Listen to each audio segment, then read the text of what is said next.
Welcome into my community plan presentation. My focus for this project was to look at the detrimental effects of the lack of sidewalks in neighborhoods in relation to cardiovascular health. I wanted to provide my community participants with education regarding cardiovascular health, what the American Heart Association recommends for daily activity, and what the community resources are available to the residents that can be used so the AHA recommendation can be reached when sidewalks for walking are not available. I worked alongside a local HOA, and my liaison was a volunteer leader for a subgroup of the larger HOA. Defining a community, according to McQueen et al., 2001, a community is a group of people with diverse characteristics who are linked by social ties, share common perspectives, and engage in joint action in geographical locations or settings. My community is Stafford County, Virginia. Stafford is located in Northern Virginia along the I-95 corridor. The area is pretty suburban with some rural parts as well. According to the U.S. Census Bureau, the population is 168,919, and the county is 261.29 square miles. The first social detriment of health the community addresses is reducing the number of people living in poverty by supporting the locations for the Fredericksburg Food Bank to set up and distribute food. There is even an app where these locations in Stafford can be found. The second social detriment of health the community addresses is the reduction of deaths from motor vehicle crashes with the help of the Virginia Department of Transportation by posting electronic signage near the highways that remind drivers and riders about seatbelt usage. The third social detriment of health addressed in Stafford County is eliminating food security in children by offering students free and reduced lunches to students in the public school setting. The final social detriment of health Stafford County addresses is increasing the number of high school students who graduate in 4 years by offering students in the high school setting with the opportunity to take classes that focus on vocational skills within the career and technical education program. During a drive through Stafford County, I could tell the county lines were clearly marked by signage stating entering Stafford County or leaving Stafford County. The county has many neighborhoods, shopping centers with strip-like setup, as well as larger stores like Target, Walmart, Lowe's, etc., car dealerships, grocery stores, pharmacies, doctor's offices, church, local and franchise restaurants, parks, and recreational fields. The roads throughout the county are well maintained, and people get around the county in their personal vehicles. There's not much real estate for sale outside of houses within the neighborhoods. There are fire stations with both fire support and ambulance services throughout the county. There are sidewalks that I saw throughout the county, but they are inconsistent. Many of the main roads throughout the county have sidewalks and designated crosswalks for pedestrians. The inconsistency of sidewalks that I found is seen when in different neighborhoods throughout the county. There's a clear evidence of families living in these neighborhoods as seen by bikes and play items in yards, where the families are not provided with a safe means to go for walks. Along with this inconsistency of sidewalks, I also saw a lack of pedestrian crossing areas for residents to be able to cross the streets with safety and ease. Looking at the stats for age and gender in Stafford, Virginia, 5.9% of the population is under 5 years of age. 26% is under 18 years of age, 11.8% is 65 or older, and 49% is female. When looking at the makeup of the population, Weldon Cooper Center from University of Virginia 2019 states that the population is made up of about 60% white, the black community at 20%, Hispanic at about 10%, Asian at about 5%, and other at about 5%. The weather as reported by Virginians for Lovers is considered a Goldilocks climate, not too hot and not too cold, and is officially considered a humid subtropical region due to winter frost. Weldon Cooper Center, University of Virginia 2019, also notes that the median household income for Stafford to be $103,005. In terms of community health, 6% of the population in Stafford is without health insurance, 7.9% of the community utilizes Medicaid, and 42% of women and children eligible do participate in WIC.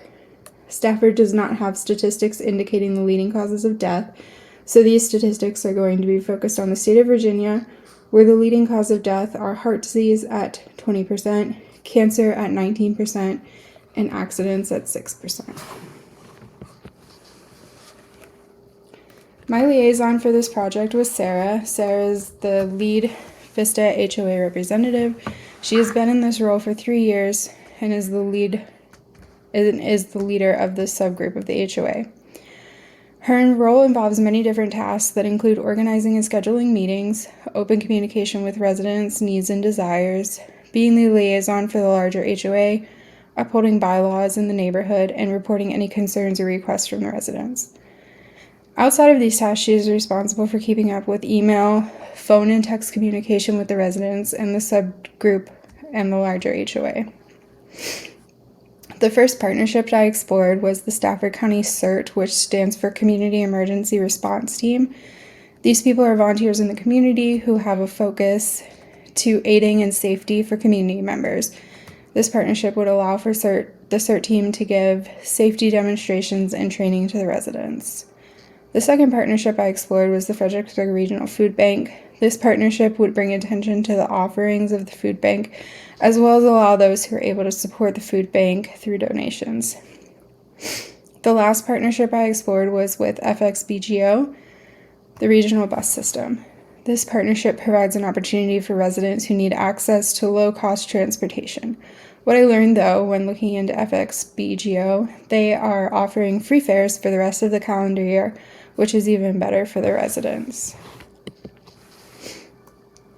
Heart disease is the leading cause of death in Virginia at 20% of deaths. So I decided for my community health diagnosis that education was needed based on this statistic, and that would be cardiovascular health.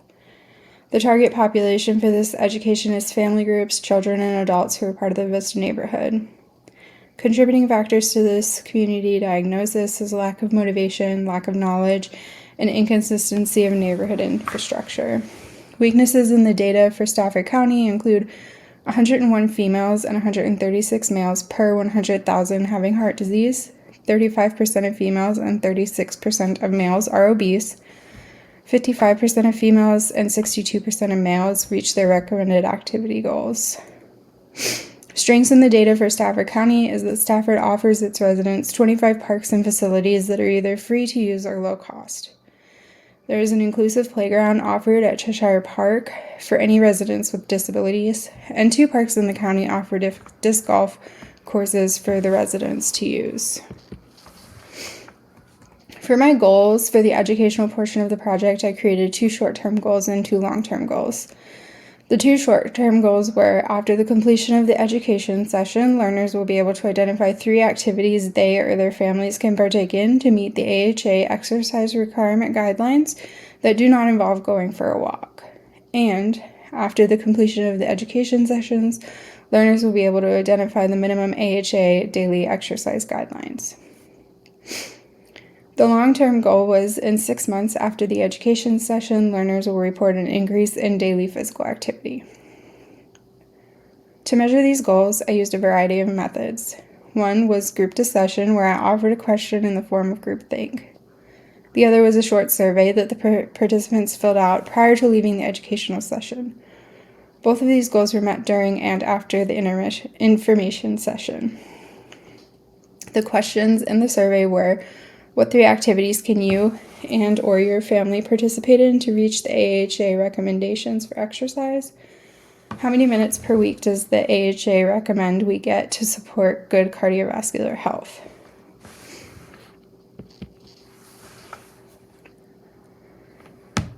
I developed this project to address the shortfalls that can come with the inconsistency of sidewalks within the infrastructure of the neighborhoods in Stafford County. My windshield survey taught me that there is a huge inconsistency between the neighborhoods with sidewalks and those without. and research from USA Facts on my community taught me that the number one cause of death in Virginia is heart disease. As a nurse, I am aware that obesity is one of the leading causes of heart disease, and cardiovascular health is important in prevention of heart disease. I got to thinking about how the lack of sidewalks in neighborhoods can keep people from reaching the recommended activity goals set by the AHA because the traditional idea of going for a walk to exercise cannot be achieved. With this in mind, I wanted to be able to teach the community that just because there are no sidewalks, they can still go outside and achieve exercise goals to reduce the probability of them developing heart disease. From there, I knew I would need to teach this to people in the neighborhood setting, including adults and family groups. That is when I decided to reach out to the lead of an HOA subject group to see if she thought the education session I had in mind would be beneficial to her residents. We talked about my ideas for the presentation. I answered any questions she had about my goals. My liaison and I decided to set a time for my presentation to occur after an already scheduled meeting at the library. That way everyone would be there and it wouldn't be an extra meeting to schedule. I set to work researching on the AHA website and the healthy lifestyle recommendations they outlined. I also researched what the AHA defined for daily, weekly activity goals for both children and adults. I then moved on and researched cardiovascular health. I wanted to educate participants on the types of heart problems that can develop. I knew this information was more on the frightening side, so I wanted to make sure I offered the participants prevention strategies, which was where I was able to pull in the idea of lifestyle changes to then incorporate the AHA exercise guidelines.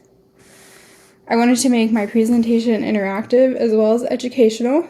To do this, I added a slide to get the group to think together and another to get them up and moving in the form of a stretching video in order to show them just how easy it is to get their exercise in. After the movement portion of my presentation, I then developed slides that informed the participants of the resources like parks and pools that the county offered for activities that were either free or low cost to the public. My education session so far provided information and included interaction, but I wanted my education session to go a step further. So I chose to include short videos that gave overviews on how to play disc golf, and pickleball. I chose these two activities because I felt they were played by people routinely versus being leisure activities. These were also the only two structured activities in my presentation in which the parks offered. I had a brochure for my participants to take home that reviews what was discussed about cardiovascular disease and the prevention strategies, and then includes the resources that I provided. I developed a QR code that when scanned, the participants go to the website with all the parks and pools in Stafford County, and then the final element of my brochure was the 2 additional QR codes to the videos that the participants watched while in the education session to teach them how to learn to play pickleball or disc golf. On the other side of this slide is my participants during the educational portion of the learning session. Everyone was so engaged and eager to learn. My short-term goals were both met by using my survey at the end of the education session. Both questions were answered with 100% accuracy. If I were to be evaluating my long-term goal, I would do this at the six-month mark, and I would reach out to the participants through my contact at the HOA meeting or email, depending on how my liaison suggests is the best way to follow up for them. My liaison was very excited about my presentation and said she even learned a thing or two about resources are available in the community. She has asked if I would present this quarterly, as the area has people moving in and out frequently due to the location of Stafford being near a military base. Thank you so much for listening. Please leave questions and replies, and I will do my best to answer them, and I hope everyone had a good